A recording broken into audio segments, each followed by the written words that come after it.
हाय champions, कैसे हैं आप सब। तो चलिए हम शुरू करेंगे the third lecture of this series. और ये अभी हम डिस्कस कर रहे हैं बायोडाइवर्सिटी के बारे में। ठीक है, चैप्टर 2 ऑफ योर क्लास 10। ठीक है, वेरी वेरी इम्पॉर्टेंट। अगर आप इसको बोर्ड्स के पर्सपेक्टिव से देखें, क्वेश्चंस काफ़ी लिमिटेड है, काफ़ी सर्टेन है और आसान क्वेश्चन है। ठीक है, तो चलो आगे डिस्कस करते हैं। ठीक है, तो हमने लास्ट दो लेक्चर में क्या डिस्कस किया था। लास्ट दो लेक्चर में हमने ये देखा था कि how what are the different ways जैसे हम बायोडाइवर्सिटी को नुकसान पहुंचा रहे हैं, कैसे बायोडाइवर्सिटी हमारे लिए बेनिफिशियल है और कैसे कैसे वो हमें हेल्प करती है कई चीज़ों में। तो third part of the lecture रहेगा इसके कंजर्वेशन के ऊपर। हमारा फोकस रहने वाला है that what are the ways method to conserve biodiversity. ठीक है, तो अगर हम बोले कि why do we need to conserve our biodiversity, देखो सिंपल सी बात है, why do we need conservation. Conservation इसलिए because we are drawing unlimited number of resources. ठीक है, the amount of resource that biodiversity is giving you, वो इतने ज़्यादा हैं कि आप उसको खो नहीं सकते हैं। ठीक है, अगर मेडिसिन की बात करूँ, कोई भी अदर रिसोर्स, देखो हमने कल बहुत सारी चीज़ें डिस्कस करी थी कि application of biodiversity in our life, तो वो सब जो थी ना, वो सब ज़रूरत है हमारी। ठीक है, तो हम किसी भी कीमत में अफोर्ड नहीं कर सकते कि हमारी जो बायोडाइवर्सिटी है उस पर किसी किस्म की कमी है। ठीक है, तो अब देखते हैं। ठीक है, अब नीड ऑफ कंजर्वेशन हमने समझ लिए।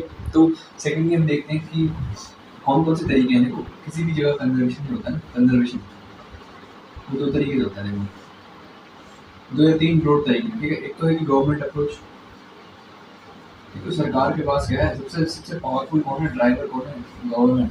Government is the powerful driver और द मोस्ट पावरफुल ड्राइवर। क्यों है, why the government is the most powerful driver. ठीक है, आप जो टैक्सेशन पे कर रहे हैं, you are paying money, it is indirectly going to governments hands, सरकार के हाथों में हो जा रहा है। Then the government is utilising it in various schemes, projects, funds, है ना, इंस्टीट्यूट्स, सो एंड सो। ठीक है, second is the NGOs, or I may call it people, या non-institutional approach. Non-institutional approach. It is institutional approach. And third remains the joint approach. With joint approach का मतलब है कि आप क्या करें, लोग और सरकार साथ मिलके आए, and in this they will do together something that will in end will provide something good to the people, जो लोगों के लिए कुछ अच्छा डिलीवर कर पाए। क्लैरिटी मिल रही है आपको। This is all about what are the ways to conserve your environment, what are the ways to conserve your biodiversity, your resources। चलिए, so now we will start with the government based approach। ठीक है, government based approach को हम देखते हैं कैसे कैसे government based approach जो है वो हमको हेल्प करती है। ठीक है, तो let's start.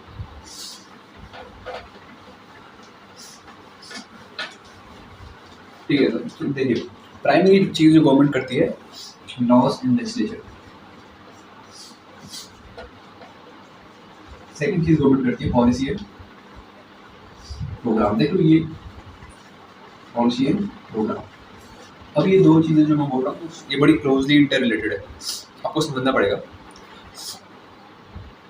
Laws bye laws क्या है, देखिए लॉज बाय लॉज जो है वो अलग अलग किस्म के कानून जो सरकार बनाती है। ठीक है, it is a very famous law that is mentioned in your book.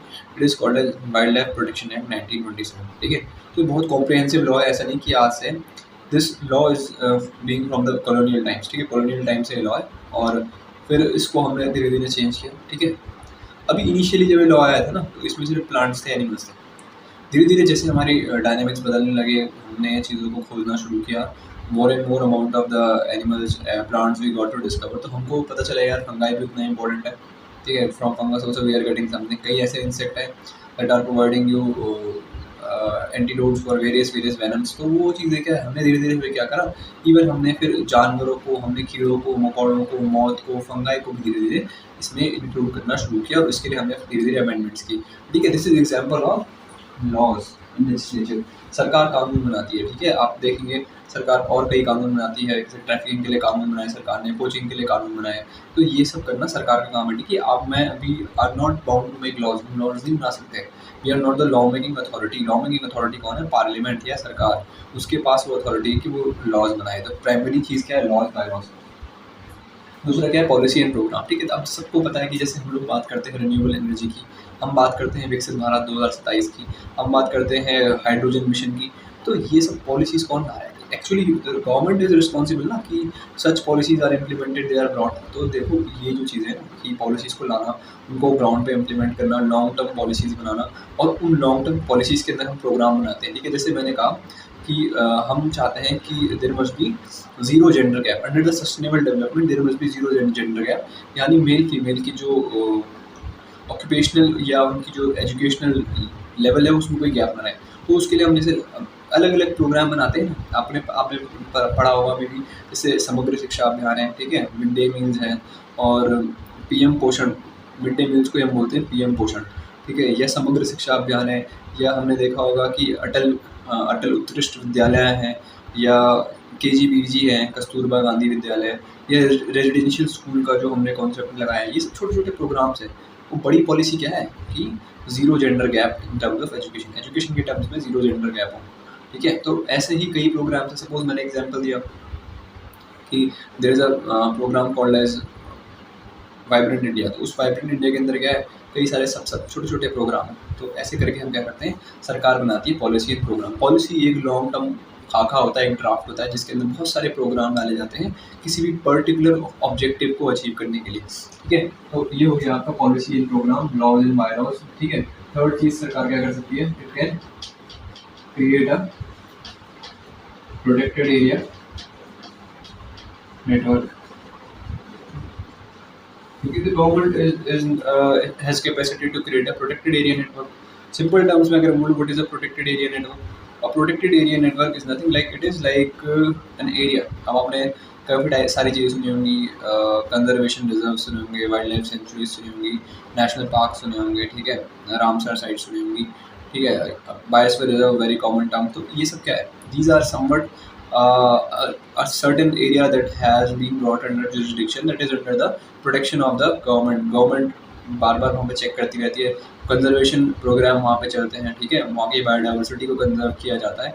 तो ऐसे ही नेटवर्क बनाना, it is work of whom? It is work of government, ठीक है। You, me, I cannot do anything in terms of making an area as a national park. It lies, authority lies with the state government and the national governments to declare a certain area as a national park, wildlife reserve, और higher than that, ठीक है। तो second part, third part हमने समझा कि protected area network बनाना, ये भी सरकार के हाथ में, ठीक है। चौथी चीज हम क्या कर सकते हैं, ठीक है, research and conservation programme. Research and conservation programme बड़ा जरूरी है, रिसर्च एंड कंजर्वेशन प्रोग्राम, ठीक है। अभी क्या होता है, देखो जो रिसर्च है बहुत कॉस्टली चीज़ है, ठीक है। अब आपको खुद पता है, अगर आप हमारे जीडीपी का देखोगे तो 0.23% के अराउंड हम रिसर्च पे स्पेंड करते हैं, ठीक है। और वो भी जो रिसर्च पे स्पेंड हो रहा है उसका भी ज़्यादातर पोर्शन गवर्नमेंट शेयर से आता है, ठीक है। प्राइवेट शेयर से जो आ रहा है वो सर्टेन सेक्टर में है। अगर आप इस सेक्टर में देखोगे, ठीक है, इस सेक्टर में प्राइवेट जो है वो रिसर्च नहीं करेगा, बिकॉज उसका कोई बेनिफिट नहीं है, उसका कोई उसको इम्प्लीकेशन नहीं है ना आगे, ठीक है। तो अब जो रिसर्च से पैसा आ रहा है जनरली गवर्नमेंट फंडेड है, ठीक है। आप देखो जितने भी अच्छे इंस्टीट्यूट्स और या तो वो डीम टू बी यूनिवर्सिटीज़ होंगी, गवर्नमेंट कंट्रोल के अंडर होंगी, या वो कम्प्लीटली गवर्नमेंट यूनिवर्सिटीज़ होंगी, ठीक है। FRI आप देख लो, WII wild life institute of India, ठीक है, या क्लाइमेट चेंज से रिलेटेड जितने भी इंस्टीट्यूट है, Himalayan institute of Wadia institute of Himalayan geology, या NCBS बैंगलोर है, ठीक है। तो ये टिफर है, Tata institute of fundamental research, but वो भी क्या है, सेमी फंडेड। तो मैं वही कह रहा हूँ, तो यहाँ पे क्या होती है, रिसर्चेज होती है कि कैसे एनिमल बिहेवियर को हम स्टडी करेंगे, फिर हम उसको कंजर्वेशन की स्ट्रैटेजी बनाएंगे, ठीक है। मैं एक एग्जांपल लूँगा, जैसे NTC है, ठीक है, नेशनल टाइगर, ठीक है, देखना NTC है, नेशनल टाइगर कंजर्वेशन अथॉरिटी। तो this body is responsible for keeping conservation effort in the field of big cats. बड़ी बिल्ली जो होती है, 7 बड़ी बिल्लियाँ हैं, उनके लिए जो कंजर्वेशन का एफर्ट है वो ये बॉडी करती है। तो ये टाइगर रिजर्व में बेसिकली उसका मेंटेनेंस, उस पर कंजर्वेशन अफेक्ट करना, नए टाइगर रिजर्व बनाना, रिव्यू करना, सब काम इसी का है, ठीक है। तो उसको बैकिंग चाहिए ना, रिसर्च बैकिंग चाहिए, पर्सनल बैकिंग चाहिए। तो ये सब कौन करेगा, सरकार, गवर्नमेंट, ठीक है, गवर्नमेंट विल डू इट। अभी करती कैसे, देखिए, अब wild life institute of India है, वो क्या करता है, प्रोफेशनल्स को ट्रेन करता है, बहुत सारी टेक्निक्स होती है, ठीक है। एक टेक्निक है कैमरा ट्रैपिंग। अब आपको पॉपुलेशन काउंट करनी है सपोज, तो आप क्या करोगे, कैमरा ट्रैप लगाओगे किसी पेड़ पे। आई एम गिविंग एग्जांपल, आपने कैमरा ट्रैप लगाया, आपने ड्रोन की मदद दी, यू क्लिक द फोटो, आपने पग मार्क्स की स्टडी करी। अब देखो, वो जो पर्सन है जिसको ट्रेन किया गवर्नमेंट ने, ही नोज की हर एक जो टाइगर है उसका पैटर्न अलग होता है और उसका पगमार्क अलग होता है। तो वो क्या करेगा, स्टडी करेगा, कुछ कंप्यूटर सिस्टम का इस्तेमाल करेगा और he will accurately count population और पब्लिश होगी फिर। अब इस सब में देखो सरकार का पैसा लग रहा है, इसने रिसर्च से लेके उसको ट्रेन करने से लेके और फील्ड में जो उसने काम किया और फिर डेटा बनाया और पब्लिश किया, that is all done by government. ठीक है, ऐसी कोई बहुत कम बॉडीज हैं जो इंडिया में प्राइवेट और वही काम कर रही है। ठीक है, तो इसको ध्यान रखना है आपने। क्या कंजर्वेशन प्रोग्राम, और फिर आपने देखा होगा कि कई सारे कंजर्वेशन प्रोग्राम गवर्नमेंट चलाती है, जैसे project tiger, project rhino, project snow leopard. ठीक है, एंड अलग अलग प्रोजेक्ट एलिफेंट है। तो अलग अलग किस्म के फिर प्रोजेक्ट्स हैं जिनको रन करती है गवर्नमेंट, एंड देन वो गवर्नमेंट फंडेड ही होते हैं। ठीक है, तो ये हो गई 4-5 बातें। ठीक है, और लास्ट देखिए गवर्नमेंट क्या कर सकती है, व्हाट कैन गवर्नमेंट डू। ठीक है, अपने इंटरनेशनल ट्रीटी होती है कई सारी इंटरनेशनल ट्रीटीज, उनके थ्रू। ठीक है, अभी देखो जैसे अभी एक प्रोग्राम है यूएन का, मैन एंड बायोस्फीयर रिजर्व। अब आप इंडिया में देखते हो कि ये नया बायोस्फीयर रिजर्व बन गया, तो that is not only to India कि इंडिया ने बना दिया, नहीं, वो यूएन को रिकमेंडेशन देते हैं, यूएन स्टडी करता है। जैसे नंदा देवी बायोस्फीयर रिजर्व है, ठीक है, बहुत इंपॉर्टेंट है वो हमारे लिए नंदा देवी बायोस्फीयर रिजर्व। तो ऐसे कई सारे और बायोस्फीयर रिजर्व हमारे पास है। ठीक है, तो ये बायोस्फीयर रिजर्व जो बनाने का काम है वो क्या है, एक इंटरनेशनल लेवल पर होता है। ठीक है, रामसार साइट होती है, वेटलैंड्स होते हैं, तो रामसर साइट कैसे बनती है, there is a place called Ramsar. ठीक है, it is place in Middle East, और वहाँ पे फिर क्या होता है, वहाँ पे ये एग्रीमेंट हुआ था तो उसका नाम रामसर पड़ गया प्लेस के नाम पे ही। तो वो साइट्स जो बनती है ना, उसमें इंटरनेशनल कॉपरेशन लगता है। ऐसा नहीं कि इंडिया ने बोला कि मैं साइट बनाऊंगा और बना दी, नहीं। क्या होगा, साइट को हम सिर्फ नॉमिनेट करके उनको भेजते हैं, then they review it and then they finally treat it as a biosphere reserve, Ramsar site. तो इट इज इंटरनेशनल एग्रीमेंट ना, it is international agreement. But what India is doing, India in terms of the government, what government is doing, government is just making sure that those international standards are followed in India. So these are some rules of government. ठीक है, now we will move forward to know the rules of people. ठीक है,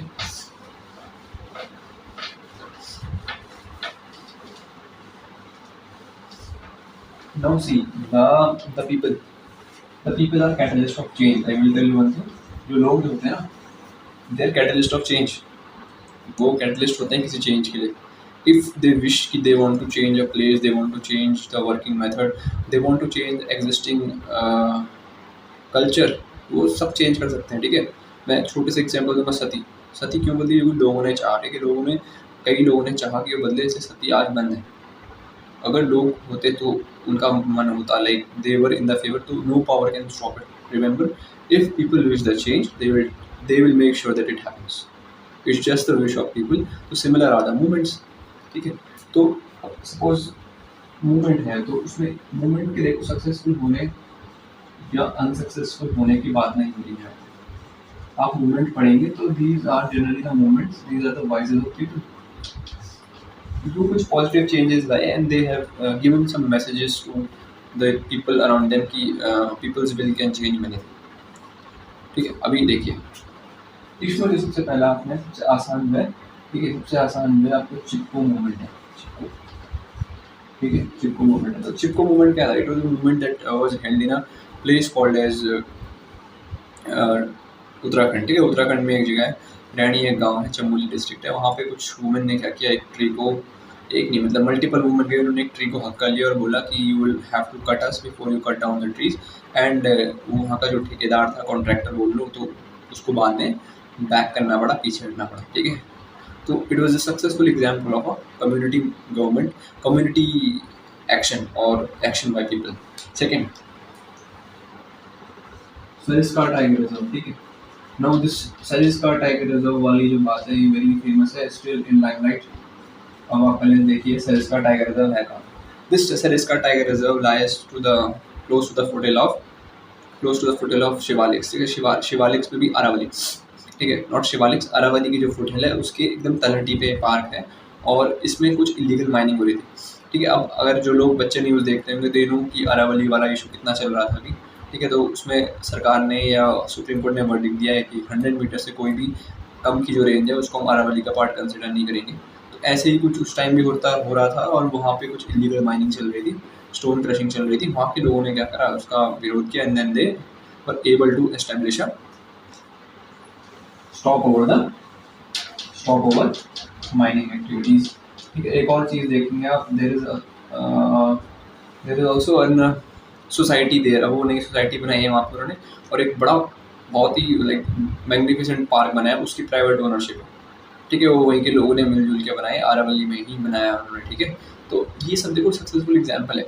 या अभी एक case आया है उत्तराखंड में, एक केस स्टडी आया है, वहाँ पे एक पर्सन है, उन्होंने राजा जी टाइगर रिजर्व है, उसकी पेरीफेरी में फर्स्ट प्राइवेट बायोस्फीयर रिजर्व बनाया है। ठीक है, तो वो क्या है, उस पर्सन ने मूव किया आगे बढ़ के, उसको गवर्नमेंट ने कुछ हेल्प नहीं करी है। ठीक है, उसने खुद का अपना बायोस्फीयर रिजर्व डिज़ाइन किया है पूरा। ठीक है, तो उस केस में वो कम्युनिटी एग्जाम्पल आएगा या पीपल लेड एग्जाम्पल आएगा। ठीक, तो थर्ड आप देखेंगे, ये सेकंड हो गया।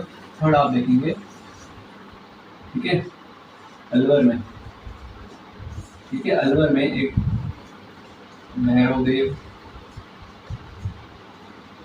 डवचेप, ठीक है, ऐसे एक जगह का नाम है। वहाँ पे उन्होंने क्या करा, वहाँ पे वहाँ के लोगों ने बोला कि उन्होंने एक सर्टेन एरिया को अपने अंडर लिया पंचायत ने।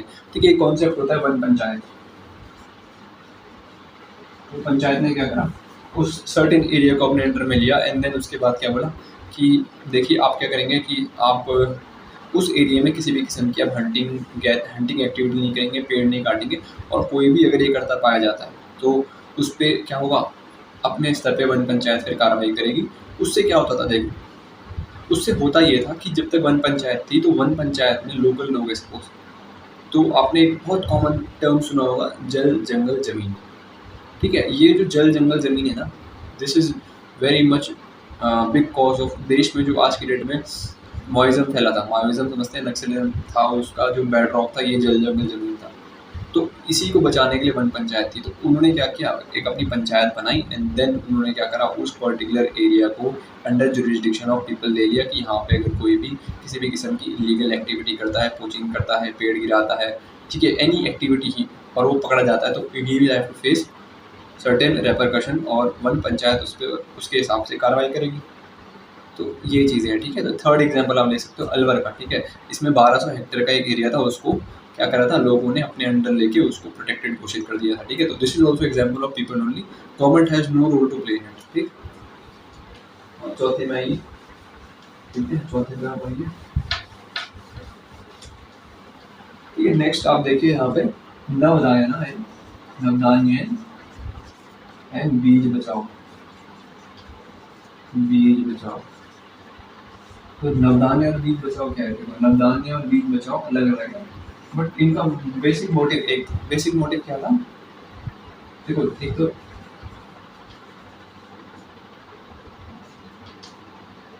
सिंथेटिक फार्मिंग नहीं करनी। ठीक है, कैसे फार्मिंग करनी, इको फ्रेंडली फार्मिंग। अभी सिंथेटिक फार्मिंग नहीं करेंगे, इको फ्रेंडली फार्मिंग करेंगे, तो इसका मतलब क्या है, देखो जैसे अगर आप सिंथेटिक फार्मिंग कर रहे हो तो what you will use lot amount of fertiliser, you will use insecticide, pesticide, जिनका नेचर सिंथेटिक होगा।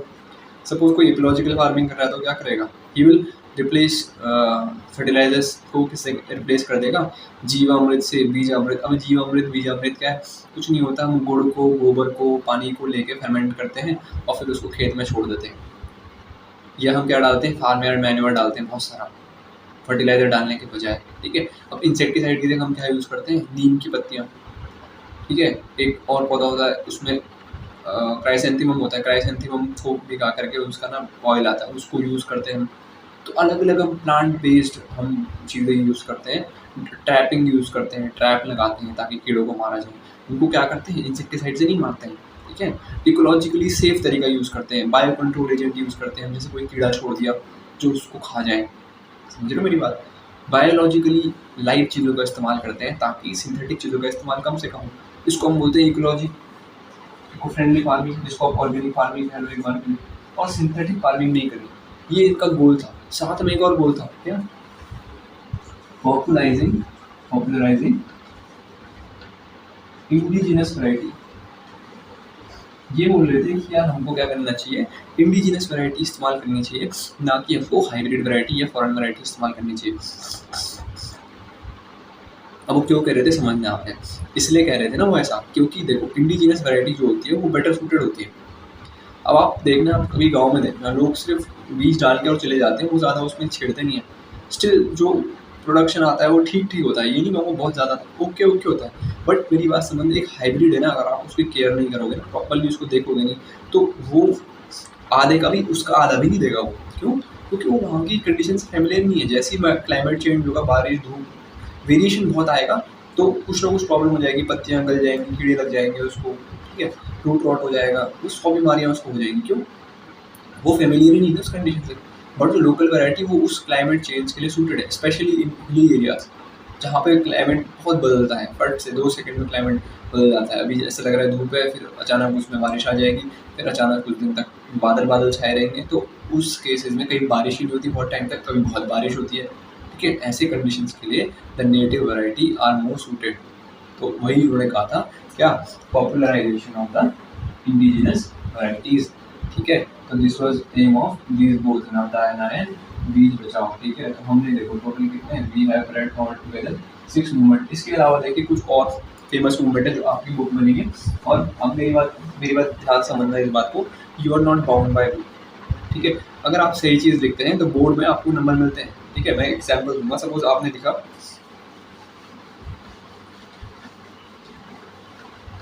ठीक है, अब आपने लिखा सरदार सरोवर बांध जो था, ठीक है, सरदार सरोवर और बांध और टेगी बचाओ आंदोलन, या आपने लिखा silent valley agitation, silent valley agitation, ठीक है। अब इसमें क्या हुआ था, इन तीनों केसेस में, चाहे आप नर्मदा बचाओ आंदोलन ले लो, चाहे आप टीबी बचाओ आंदोलन ले लो, चाहे आप साइलेंट वैली एजुटेशन ले लो, इन तीनों में क्या हुआ था, इन तीनों में हुआ ये था कि एक डैम बन रहा था, उससे फिर बड़ा एक रिजर्वायर बन रहा था। अब होता क्या, अगर रिजर्वायर बनता तो होता ये कि एक बहुत बड़ा हिस्सा जिसमें खेती होती थी, जिसमें जंगल था, जिसमें पेड़ थे, जिसमें जानवर रहते थे, बहुत कुछ इंपॉर्टेंट चीज़ें थी, वो सारा कहाँ जाएगा, पानी के अंदर। तो जब वो पानी के अंदर जाएगा इतना बड़ा एरिया, तो लॉस किसका है उसमें ज़्यादा, लोकल पॉपुलेशन का। क्योंकि लोकल पॉपुलेशन जो है डिपेंडेंट नहीं होगी फार्मिंग पे, या वहाँ पे जो ट्राइबल लोग हैं, आपको पता है ऐसे तो नहीं कंप्यूटर चलाएंगे, they are not so much literate की they will run computers, they are more dependent on the खेती, फार्मिंग पे वो बहुत डिपेंडेंट है, या अलाइड एक्टिविटी जैसे बकरियाँ चरा ली और जंगल से कुछ फल फ्रूट ले आए, ठीक है। अभी मैं एग्जाम्पल दूंगा इसका, काफल सबने देखा है, people who belong from hills सबको पता होगा बट इस काफल।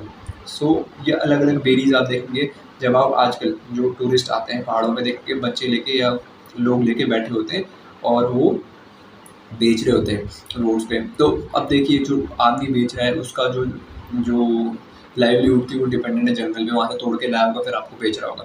अगर वो जंगल ही ना रहे तो उसकी लाइवलीहुड तो ख़त्म है ना।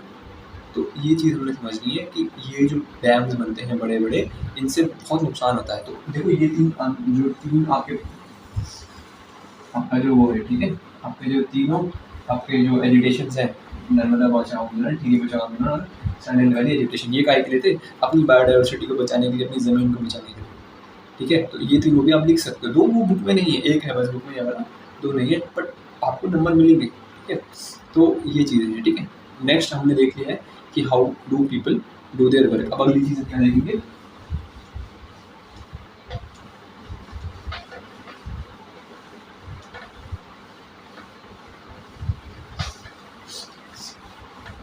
अगली चीज़ हम देखेंगे, देखिए people plus government approach, people plus government approach,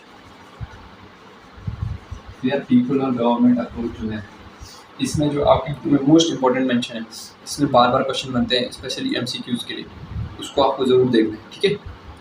तो ये है आपका क्या, जॉइंट फॉरेस्ट मैनेजमेंट,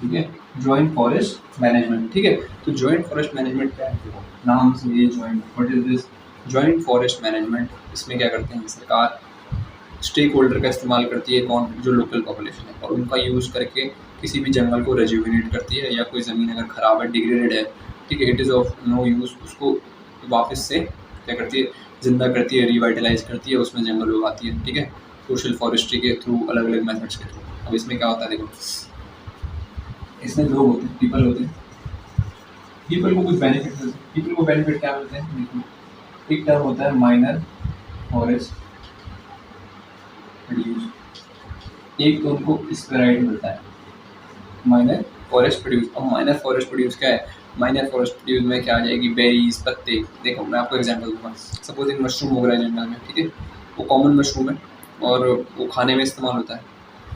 तो अब क्या है, वहाँ के लोग क्या उसे कलेक्ट कर रहे हैं, बट इन द उसके बदले वो क्या कर रहे हैं, पेड़ लगा रहे हैं वहाँ पे, फॉरेस्ट्री कर रहे हैं, जो नए पेड़ उनका ध्यान रखते हैं, जंगली जानवर देखते हैं, कोई घायल तो नहीं है, कोई बाहर पोचर तो नहीं आया है, ये सब एक्टिविटीज़ वो कर रहे हैं। इन लिeu उनको क्या मिल रहा है, सपोज उनको क्या मिल रहा है, उसके बदले they are getting certain kind of mushroom. सरकार ने बोला है कि जैसे कुछ पत्ते होते हैं, ढाक के पत्ते, अशोक के पत्ते, तेंदू के पत्ते, इनका सर्टेन इस्तेमाल होता है, ठीक है। इनके पत्ते जो होते हैं खाने में, प्लेट्स बनाने में, टोबैको इंडस्ट्री में, बहुत सारी जगह यूज़ होते हैं, ठीक है। जैसे सिंकोना के पत्ते हैं, तो मेरी बात समझ लो, इन सब चीज़ों का इस्तेमाल किया जाता है और इस्तेमाल करके ये माइनर फॉरेस्ट प्रोड्यूस में आता है। माइनर फॉरेस्ट प्रोड्यूस क्या है, इसके लिए आपको पेड़ को नुकसान पहुँचाने की कोई ज़रूरत नहीं, you can just plug the leaves, get those.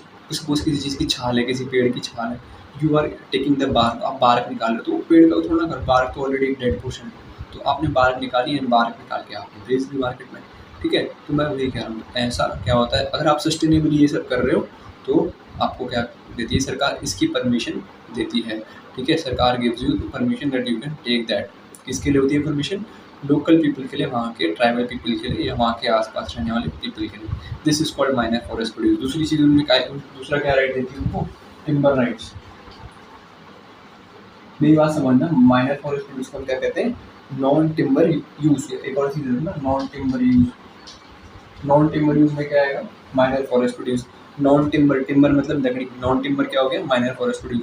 और टिम्बर यूज भी देती है उनको, अलाउ करती है, बट कौन सा, जो सस्टेनेबली हार्वेस्ट किया। मतलब देखो सपोज सरकार ने कोई, देखो कोई पेड़ क्या हुआ, गिर गया, ठीक है, वो पेड़ गिर गया, अब वो पेड़ गिर गया, वो पेड़ सड़ रहा है वहाँ पे, तो गाँव के लोगों ने क्या करा, या गवर्नमेंट ने क्या करा, उसको काटा छांटा और उसको अलग रखवा दिया और गाँव के लोगों को दे दिया, ठीक है। अब मेरी बात समझनी है आपने, गाँव के लोगों को दे दिया तो सस्टेनेबल था ना।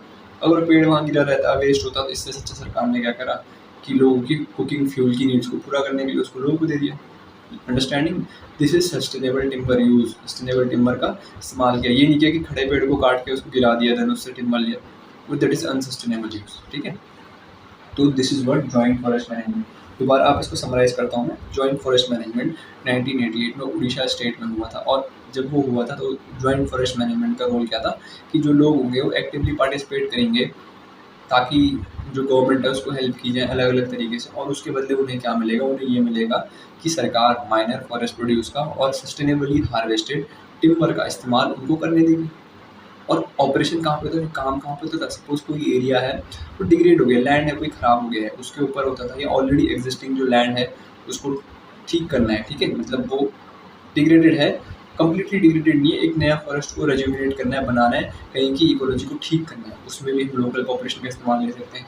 जैसे हम वहाँ से रिक्रूट कर सकते हैं गाइड्स को, हम वहाँ से रिक्रूट कर सकते हैं उनको जो जंगल में जो रहेंगे, जंगल की देख रेख करेंगे, या उन लोगों को जो they will keep an I on the animals, समझ रहे हो, क्योंकि वो कॉस्ट इफेक्टिव है ना, लोकल जो पर्सन होगा वो कम रेट्स पे भी काम करेगा और वो सही से भी काम करेगा, बिकॉज ही नो। अब मैं जाऊँगा सपोज किसी बाहर किसी जंगल में, I don't know about the forest ना, बट जो पर्सन वहाँ रोज़ रह रहा है, वो ड्वेल वहीं करता है, उसी की पेरीफेरी में रहता है, उसे पता है कि यहाँ पे कौन कौन से जानवर मिलेंगे, कब जानवर दिखते हैं वहाँ पे, कब नहीं दिखते। इसीलिए हम क्या करते हैं, ये सरकार क्या करती है, लोकल पॉपुलेशन का इस्तेमाल करती है, और इसी कोलैबोरेटिव अप्रोच को, जिसमें लोग और सरकार साथ आती है, इसे हम क्या कहते हैं, जॉइंट फॉरेस्ट मैनेजमेंट, ठीक है। तो हमने सब तीनों जो पोर्शंस ऑफ कंजर्वेशन है उन्हें डिस्कस कर लिया है। आई होप कि आपको ये सारा जो भी हमने पढ़ा है पसंद आया होगा, और आपकी आसानी के लिए, for your easiness, I have also pin the content, ठीक है, सारा कंटेंट इस लेक्चर्स के नीचे पिन रहेगा, और आप आसानी से उसे डाउनलोड करके और उसको प्रिंट निकालें, या आप अपने सेल्फ नोट्स बनाएं, whatever you feel comfortable, ठीक है। तो thank you for being here, thank you बच्चों, bye, meet you in the next session.